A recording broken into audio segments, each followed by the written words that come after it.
सत श्री अकाल। इस वक्त हम मौजूद हैं गोरखपुर के तिवारीपुर थाने के बाहर। मामला दरअसल आज दोपहर का है। आज गोरखपुर के अंदर मौसम ने ज़बरदस्त करवट बदली। करवट बदलने के साथ आंधी के साथ बारिश हुई।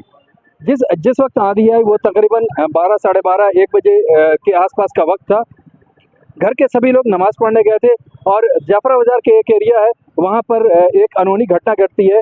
एक 3 मंजिला इमारत है, किसी का मकान है। उस मकान से के ऊपर टीन शेड पड़ी हुई थी। वो टीन शेड उड़ती है और बगल वाले के घर में जाकर के गिरती है, जिसको लेकर करके बगल वाले जो पड़ोसी हैं जिनके आगे टीन शेड थी उनसे वाद विवाद होता है और वाद विवाद इतना बढ़ जाता है कि मारपीट की नौबत तक आ जाती है। आप विजुअल्स में देखेंगे, सीसीटीवी फुटेज है, आप आगे उसमें देखेंगे कि किस तरह से ये मारपीट हुई। वो सारा विजुअल्स आपको दिखाया जाएगा। यहाँ पर वो परिवार मेरे साथ है कि जिनके घर पर ये अनहोनी हुई, जिनको मारा पीटा गया और जिनके यहाँ के टीन उड़ कर करके बगल में गई है। आइए हम उनसे बात करते हैं क्या कुछ उनके यहाँ हुआ और किस वजह से ये बात इतनी बढ़ गई।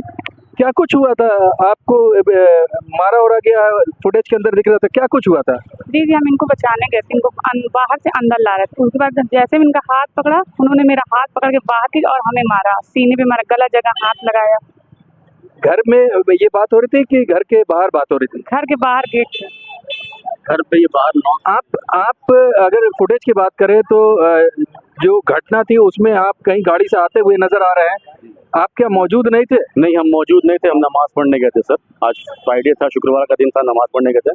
नमाज पढ़ के आए, देखा ये 4-5 लोग पीछे के हमारे घर के करीब आए थे और गाली गलौज कर रहे थे कि कैसे गिर गया कैसे गिर गया। और बस उसके बाद फिर गाली बका, फिर मारने शुरू कर दिया हमको। और फिर बीच बचाव मेरी वाइफ आई, उनको भी मारा है। उनकी सोने की चेन और कान का वो गायब है मेरा। बस बच्चों को भी उन्होंने मारा क्या? बच्चों को धक्का। बच्चे बहुत डर गए थे सर, इतना शोर शराबा सुन के बच्चे बहुत डर गए थे, बहुत रो रहे थे। मोबाइल भी छीन के तोड़ दिए। मोबाइल मेरा मैडम का तोड़ दिया, मोबाइल तोड़ दिया। और फिर गाली बक के मेरे भैया को कॉल किया, बोला कि तुमको गोली मार देंगे। ये अपराधी टाइप के लड़के सब हैं, गोली मारने के बोले हैं मेरे भैया। क्या हुआ था सिलसिलेवार आप बताएंगे, क्या कुछ हुआ, क्यों इतनी बात आगे बढ़ गई? सर बात कुछ नहीं थी, एक हवा चल रही थी, हवा चली, टीन शेड उड़ा चुकी। उस वक्त 12:30-1 के बीच का टाइम है, बारिश बहुत तेज हो रही थी, हवा चल रही थी। वो टीन शेड उड़ के उनके छत पे गया होगा, गिरा। वो लोग 8-10 लोग आ गए और फड़फड़ाने लगे, गाली बकने लगे। वहाँ पर उस वक्त कोई था नहीं। 70 साल के हमारे मौजूद थे, हमारे बुजुर्ग, वो बाहर निकले उनसे बात करने के लिए। आप फुटेज में वो चीज़ देख सकते हैं। मैंने फुटेज इसीलिए सारी मीडिया बंधुओं को दे दिया है और रिकॉर्डिंग भी मैं अवेलेबल करा दे रहा हूँ। जो रिकॉर्डिंग कॉल का आया वो भी अवेलेबल करा दे रहा हूँ। आप फुटेज में देख सकते हैं, वो लोग गाली बक रहे थे बिंदास। उसके बाद फिर जब वो उन्होंने कहा कि आप गाली मत बको भैया, क्या हुआ है, क्या बात है, उनको भी नहीं मालूम। वो नीचे 3 मंजिल पे क्या हो रहा है, किसको क्या मालूम, क्या हुआ है, कुछ बता भी नहीं। उसके बाद लगे मारने। वहाँ पर कोई भी जेंट्स मौजूद नहीं थे। महिलाएं ने बचाने की कोशिश की, जिसकी वजह से जो भाभी हमारी, उनको भी चोट लगी।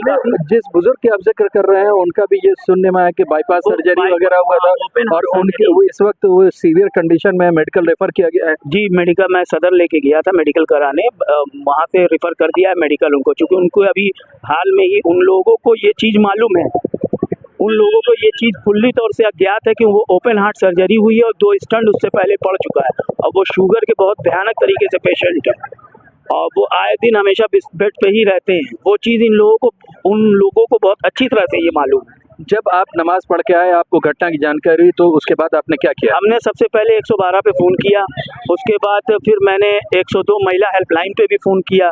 वहाँ से पुलिस आई, हमने उनको फुटेज अवेलेबल कराई। फिर वो लोग हम लोगों को थाने लेके आए। उन लोगों को शायद 1-2 लोग गिरफ्तार भी हुए हैं, ऐसा सुनने में आ रहा। मुझे अभी कुछ मालूम नहीं, FIR हुई है कि नहीं हुई है ये अभी मुझे कुछ मालूम नहीं, कंफर्म नहीं मालूम है कि क्या हुआ।